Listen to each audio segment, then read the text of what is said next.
राहुल गांधी सत्य के कवच वाली टी शर्ट के साथ साथ इन दिनों एक इंटरव्यू को लेकर भी काफी चर्चा में है।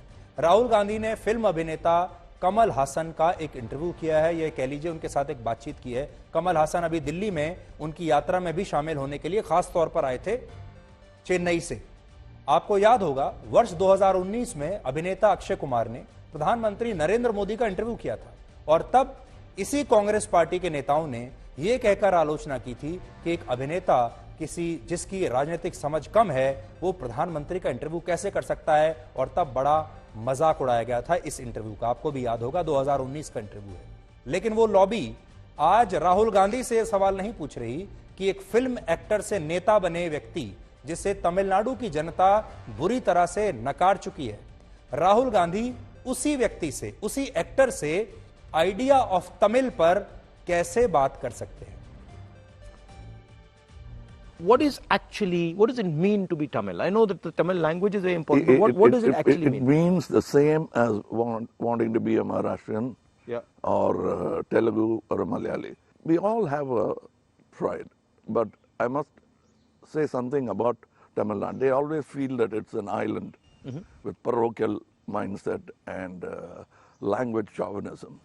Everybody is proud about their language. तो अक्षय कुमार से बात करना बुरा है, लेकिन कमल हासन से बात करने में कोई बुराई नहीं है। इस इंटरव्यू में कमल हासन तमिलनाडु के लोगों के बारे में उनकी राजनीतिक और सामाजिक समझ पर बात कर रहे हैं, जबकि राजनीतिक रूप से तमिलनाडु कमल हासन को पूरी तरह से अस्वीकार कर चुका है। 2021 में तमिलनाडु के विधानसभा चुनाव में कमल हासन की पार्टी मक्कल निधि मयम 180 सीटों पर चुनाव लड़ी थी, ये देखिए, और सारी 180 सीटों पर चुनाव हार गई। 178 सीटों पर उसकी जमानत जब्त हो गई थी। और ऐसे व्यक्ति से, ऐसे एक्टर से राहुल गांधी आइडिया ऑफ तमिल पूछ रहे हैं। ये आंकड़े बताते हैं कि तमिलनाडु की जनता कमल हासन को कितना पसंद करती है और वहां की जनता क्या चाहती है। जिसे इस बात की समझ ना हो, राहुल गांधी उससे आइडिया ऑफ तमिल पर ज्ञान कैसे ले सकते हैं। ये राहुल गांधी की अपनी राजनीतिक समझ पर भी सवाल उठाता है। और उन्हें जरूरत क्या थी? हमारा भी ये कहना है उनकी यात्रा अच्छी भली चल रही थी, लेकिन कमल हासन से बात करने की और कमल हासन का इंटरव्यू करने की उन्हें कोई आवश्यकता नहीं थी।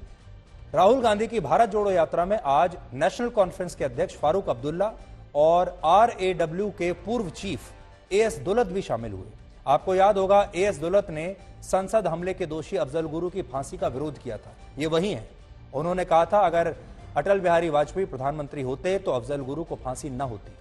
तो क्या आज भारत जोड़ो यात्रा में फारूक अब्दुल्ला के साथ AS दुलत का शामिल होना सिर्फ एक संयोग है या कुछ और है? ये देश के लोगों को सोचना चाहिए, क्योंकि इसी तरह के लोग बार बार राहुल गांधी की यात्रा में शामिल क्यों हो रहे हैं।